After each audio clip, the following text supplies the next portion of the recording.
Pues como ha dicho Carlos, soy Charlie, soy R4 de Neurología en el Hospital Ramón y Cajal.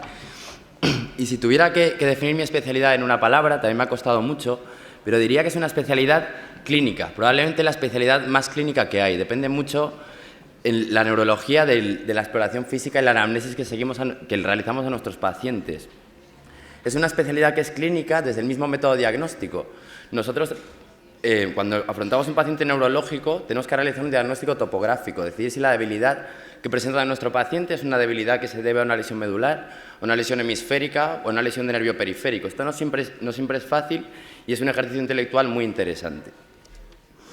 De esta manera, un síntoma como es la afasia, según el contexto clínico del paciente, nos puede llevar a diagnósticos tan distintos como un ictus, una crisis epiléptica, una encefalitis o una hora migrañosa. Hay distintas sutilezas en la exploración y la anamnesis de nuestros pacientes, así como en las pruebas complementarias que van a hacer que el neurólogo diagnostique enfermedades tan distintas como las que veis aquí. De hecho, en una patología tan común como es el mareo, sabemos que una buena exploración física es incluso más sensible que una resonancia magnética para distinguir si el mareo es de origen central, como puede suceder en un infarto cerebral, o de origen periférico, como en patología vestibular. Entrando en los puntos positivos de mi especialidad, yo diría en primer lugar, aunque lo han dicho, pensaba que iba a ser una cosa solo de neurología, luego he visto que todos opinan más o menos parecido, pero sí que diría que es una especialidad muy variada, que abarca tanto lo agudo como lo crónico, y hay una variedad de etiologías que van desde lo vascular hasta lo desmielinizante, autoinmune, inflamatorio, es muy distinto. También en base a esto hay una gran cantidad de métodos diagnósticos. Tenemos no solo las pruebas de imagen, como la ecografía, la resonancia magnética, y la analítica o microbiología, como con cualquier otra especialidad, sino también el electromiograma o el electroencefalograma que podemos realizar los propios neurólogos. Y también como esto hay una gran variedad de tratamientos, desde los fármacos anticoagulantes hasta tratamientos inmunomoduladores como las inmunoglobulinas, el rituximab, etc.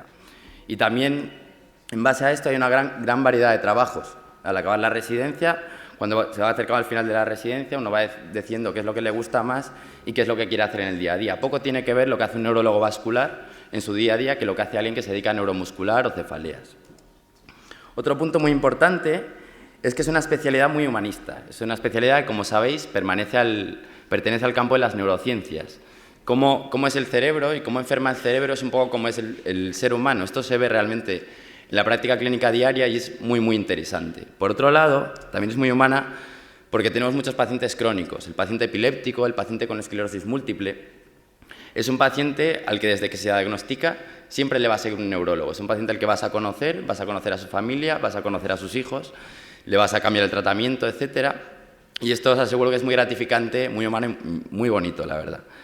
También es una especialidad que yo creo que más que cualquier otra especialidad médica ha tenido un desarrollo espectacular en los últimos años, en todos los campos, en todas las subespecialidades. Desde la patología vascular cerebral, como es el ictus, con las nuevas técnicas de imagen, o el intervencionismo, que cada vez hay más neurólogos que lo hacen, pasando por los electrodos intracraneales en la epilepsia o los nuevos fármacos antiepilépticos.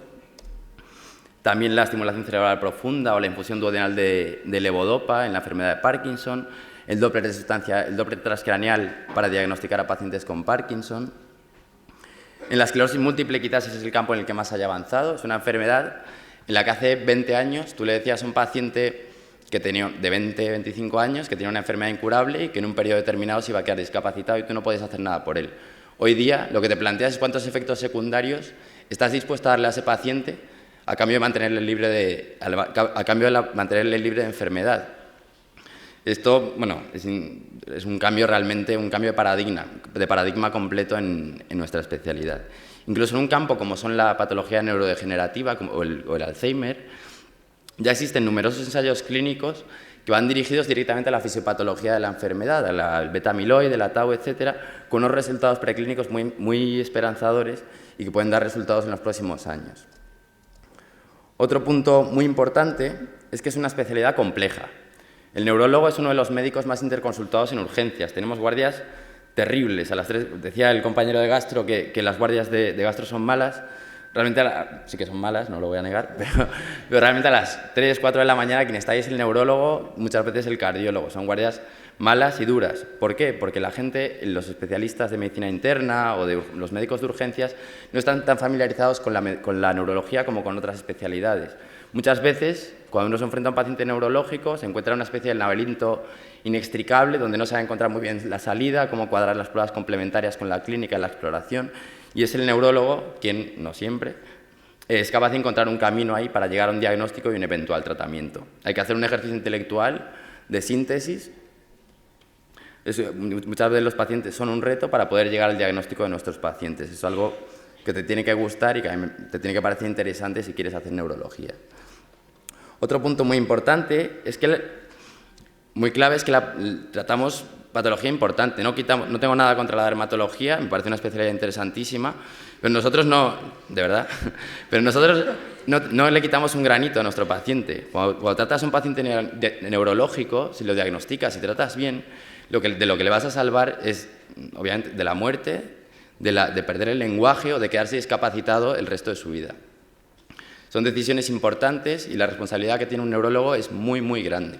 Tienes que tomar muchas veces decisiones rápidas, en minutos, de las que va a depender que un paciente se quede bien o no. Si un paciente neurológico que sufre un infarto cerebral, una encefalitis, es un paciente que si no le tratas bien nunca va a volver a ser el mismo, ¿vale? Eso hay que tenerlo en cuenta. En cuanto a los puntos negativos, siguiendo el hilo un poco de lo que se ha hecho años anteriores, yo le he preguntado a otros compañeros por qué no habían hecho neurología en su momento, ¿no? Y la verdad había bastante homogeneidad en lo que me contestaron. Un compañero, Luis, me decía, porque no se cura nadie y es de frikis. Bueno, de frikis sí que es un poco cierto, tenemos nuestro punto, ¿vale? Pero como que no se cura nadie, ya os digo yo que no es así, ¿vale?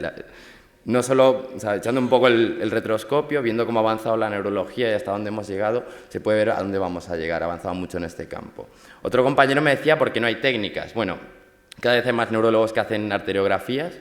Tenemos técnicas como la infiltración de toxina botulínica, realizamos la ecografía de troncos supraórticos, el Doppler transcraneal.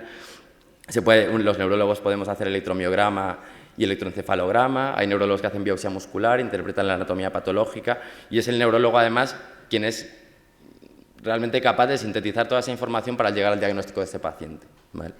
Luego otro compañero me decía que él buscaba algo variado, que neuro le parecía exploración física y paliativos. De paliativos os aseguro que tiene poco. Variado, ya os he explicado cómo es, y la exploración física sí que es cierto que es muy importante y muy variada también.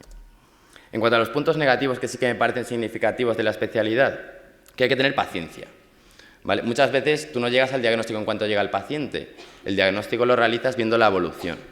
Y además tenemos una anamnesis y una exploración que son prolongadas, que son minuciosas, ¿vale? Que te lleva tiempo, se te tiene que dar bien hablar con pacientes y hablar con familiares, te tiene que gustar eso. Si no te gusta eso, probablemente neurología no sea tu especialidad. Hay una gran cantidad de pacientes crónicos, como ya os he comentado. También esto puede ser un punto negativo o no, según cada uno, pero 3/4 partes de los neurólogos se dedican a patología de consultas. También, dada la complejidad y la variedad de la especialidad, está muy subespecializada. Cuando un paciente excede más o menos lo básico dentro de cada área, tienes que derivarlo a una unidad de referencia porque no vas a ser capaz de llegar a un diagnóstico, hay que tener experiencia en ese campo, ¿vale? Por otro lado, también es muy, muy frecuente no solo que la patología neurológica asocie con morbilidad psiquiátrica, sino que hay muchos pacientes, no sabemos muy bien por qué, que tienen síntomas neurológicos funcionales o psicógenos, sin una base orgánica. El diagnóstico es difícil, es muy bonito, en realidad, porque hay incluso signos positivos en la exploración para llegar a este diagnóstico, pero te tiene que gustar este tipo de pacientes porque es muy frecuente. Y además emocionalmente es dura, a pesar de que haya avanzado mucho, hay muchas veces en neurología que ves pacientes jóvenes, discapacitados, que para el médico obviamente es un impacto emocional y tú tienes que saber llevar eso para poder ayudarles, ¿vale? Si eso te va a afectar mucho, neurología probablemente no debería de ser tu elección.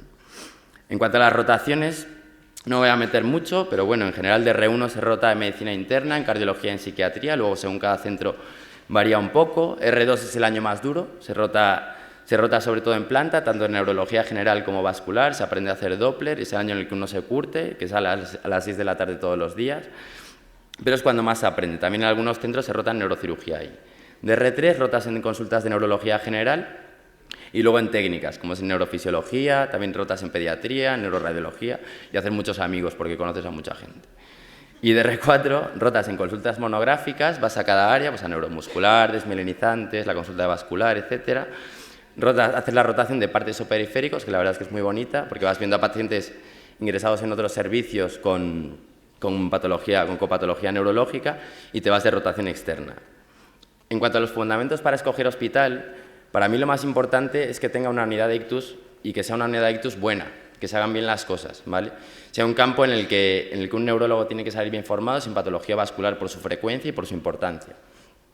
¿De acuerdo? No solo, sobre todo porque, aunque tú estés en un hospital pequeño y te vayas a rotar a la mejor unidad de ictus del universo, si día a día vas viendo, se van comentando en los pases los pacientes con ictus o la patología vascular compleja, es un aprendizaje que es difícil de aprender. Por el mismo motivo, considero importante que sea un hospital grande, porque los pacientes complicados dentro de cada área o más interesantes se van a discutir, se van a comentar, te los van a decir tus adjuntos, se van a presentar en sesión, etc. Y de nuevo es un aprendizaje que es difícil de olvidar y muy práctico. También que las guardias estén supervisadas, eso es muy importante. Al ser una especialidad que depende tanto de la anamnesis y la exploración, muchas veces es necesario que haya alguien con experiencia que te diga, pues fíjate, este paciente lo que tiene es una apraxia, porque eso, por mucho que lo veas en un libro, si no lo ves y te lo enseña a alguien, lo vas a tener complicado para aprender. Que haya docencia y, sobre todo, me parece importante en el campo de la docencia que los pases de guardia sean docentes. Que no se reciten los pacientes, sino que se comenten y se discutan, porque de nuevo es un aprendizaje práctico que nunca vas a olvidar. También, al tener tanto potencial investigador, que te den unas nociones básicas, que tengas un tutor de investigación durante la residencia, creo que es bastante importante, porque si no, luego sales y no vas a saber cómo hacer las cosas. Y como en cualquier otra especialidad, que haya buen ambiente, por supuesto. En cuanto al ranking de hospitales, no voy a meter mucho. En general, todos los hospitales grandes están bien, cada uno con sus puntos mejores y peores. Aquí os dejo el número con el que se ha escogido en primer y último lugar el año pasado los 10 primeros hospitales de España. Luego, cada uno tiene sus puntos fuertes, pero bueno, luego si queréis os comento a los que estéis interesados qué veo yo mejor de cada uno, ¿vale? Y nada, que os animo realmente a escoger esta especialidad, que es apasionante. Siempre vais a tener algún caso súper interesante en la planta o en la consulta, al que darle vueltas a la cabeza, que es algo que os tiene que gustar. Que enhorabuena por haber realizado el MIR y haber acabado, y ya veréis cómo lo que viene ahora es muchísimo mejor. Muchas gracias.